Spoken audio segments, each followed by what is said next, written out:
কাকিমা কি করছো? আজকে আমাদের আলুর তরকারি হচ্ছে। বড়দি পেঁয়াজ কাটছে, মেজ দিয়ে আলু ছাড়াচ্ছে, আমি আলু এই যে কাটছি। পেঁয়াজ কাটা হচ্ছে, এই যে আমরা বসে খাচ্ছি মুড়ি দিয়ে টমেটো, শসা, এই ধনেপাতা কাটবো, এই যে ছোলা ভেন আছে, এই যে তেল জল,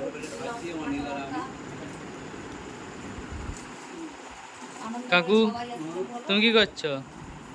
টিফিন করা হচ্ছে মুড়ি আলু পেঁয়াজ ছোলা আছে মাখিয়ে চানাচুরতে খাওয়া হচ্ছে।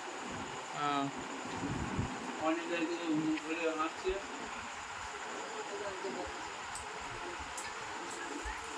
তা কাকিমা কি কি দেবে? হুম, এই তো সিদ্ধ আলু আছে, এই যে তেঁতুল ভেজানো আছে, কাঁচা ছোলা, কাঁচা লঙ্কা, পেঁয়াজ, টমেটো, শসা, ধনেপাতা, আর ভাজা মশলাটা কোথায় গেল? সেই মিশিয়ে ওই যে ওইখানে ভাজা মশলা আছে। একটু সর্ষের তেল দেওয়া হবে, নুন, কি কি মা কি বললে?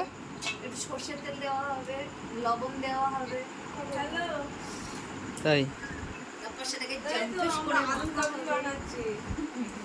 কিন্তু বলতে গিয়ে মুখে জল এসে যাচ্ছে, ওরা কিছু মনে করবেন না। হ্যাঁ এসো।